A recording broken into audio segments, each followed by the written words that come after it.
अगर आप भी चाहते हैं कि ऋषि यादव म्यूजिक का ऑडियो सबसे पहले आप तक पहुंचे तो लाल बटन को दबाकर चैनल को सब्सक्राइब जरूर करें और साथ में बेल आइकन दबाना ना भूलें।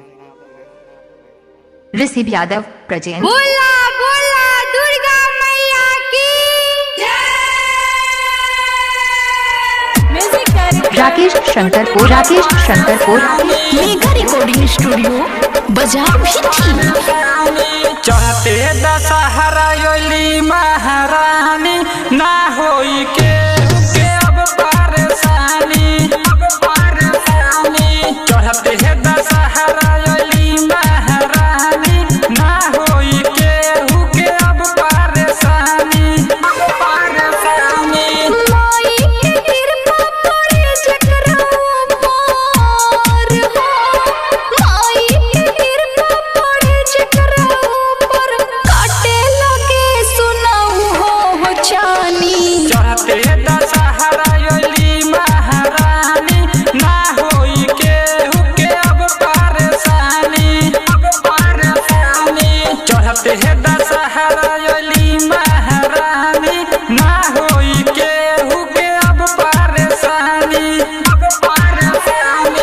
माई के कृपा पड़े जकरा ऊपर हो, माई के कृपा पड़े जकरा ऊपर काटे लगे सुनाऊ हो चानी। चढ़ते दशहरा योली महारानी ना होई के अब परेशानी presented by Anshubala music. Rakesh Shankarpur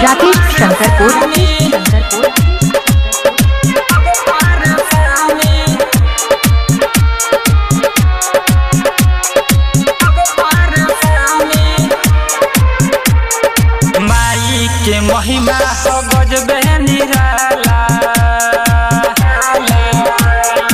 माई के महिमा हो गजबे निराला और गली गली में भइल बहाला जे भी धरेला नवरातन में कलसा हो, जे भी धरेला नवरातन में कलसा होखे न देली मैया हो हानि। चढ़ते दशहरा योली महारानी ना होई के अब परेशानी चढ़ते दशहरा योली महारानी ना होई के अब परेशानी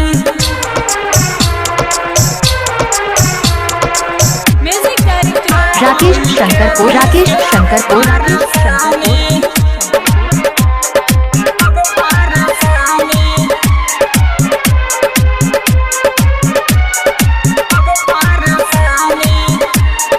दुर्गेश बेदर्दी माई के पंडल सजावे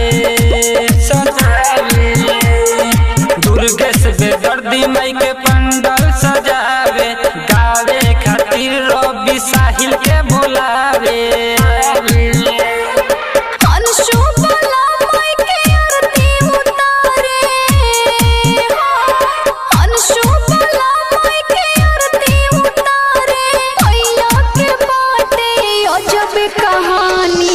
चढ़ते दशहरा योली महारानी ना होई के अब परेशानी चढ़ते दशहरा योली महारानी ना होई के अब परेशानी माई के कृपा पड़े जकरा ऊपर हो, माई के कृपा पड़े जकरा ऊपर काटे लगे सुनाऊ हो चानी। चढ़ते दशहरा योली महारानी ना होई के अब परेशानी प्रेजेंटेड बाय अंशुबाला म्यूजिक।